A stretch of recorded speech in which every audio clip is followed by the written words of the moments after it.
গোপন সংবাদের ভিত্তিতে চুরি স্বর্ণালংকার সহ দুজন কুখ্যাত চোরকে জালে তুলতে সক্ষম হয়েছে পূর্ব থানার পুলিশ। তাদের আটক করে জিজ্ঞাসাবাদ চালালেন। চোর চক্র সম্পর্কে নানা তথ্য জানা যাবে বলে জানিয়েছেন এসডিপিও দেবপ্রসাদ রায়। জানিয়েছেন, গত 14 আগস্ট ধলেশ্বর 2 নং রোডের বাসিন্দা প্রদীপ ঘোষের বাড়িতে দুঃসাহসিক চুরি হয়েছিল।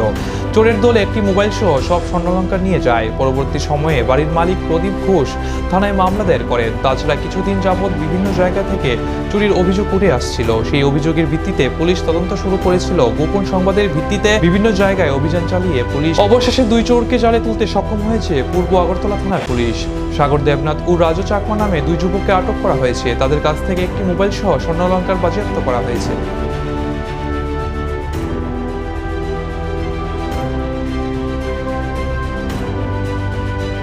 গত 14 তারিখ দিনের বেলা সুদীপ ঘোষের বাড়ি থেকে একটি চুরির ঘটনা ঘটে। ওনার তখন বাড়িতে ছিলেন না। তখন ওনার বাড়ি থেকে কিছু সোনার জিনিস, একটি মোবাইল চুরি করে চোরেরা নিয়ে যায়। পরবর্তী সময় এই ঘটনাটি থানাকে জানানোর পর একটা টিম তৈরি করা হয় যারা এই ঘটনাটা তদন্ত করবে।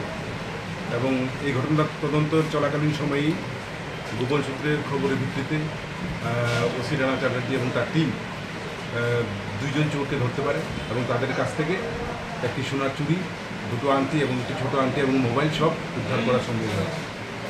যারা এই চুরির ঘটনায় জড়িত, এদের বাড়ি, একজনের বাড়ি আছে পেচারথল, আরেকজন দুর্গা চমনি এলাকায় ময়লাখোলা।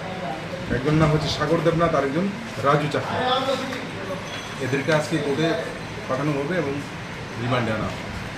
কত তারিখ কোন জায়গা থেকে? 14 তারিখ ধলেশ্বর রোড নাম্বার 2 সঞ্জীব ঘোষ। মালিক কমপ্লেন কি মালিক করেছে? হ্যাঁ, মালিক। কি কি নিয়েছে? এই তো আংটি, টোটাল 3টা আংটি, একটা সোনার চুড়ি এবং একটি মোবাইল। বাড়িতে কি ছিল তারা বাড়িতে ছিল না। যাদেরকে আটক করতে হবে তাদেরকে আগেও এই কিছুর সঙ্গে জড়িত না? না, আমরা এই প্রথম তাদেরকে পেলাম এবং এদের আগের ইতিহাস বা আগে কোথাও জড়িত ছিল কিনা এগুলো এখন বার করবো। কোথায় থেকে চোরদের আটক করেছে? এদেরকে আটক করা হয়েছে মোটর স্ট্যান্ড থেকে।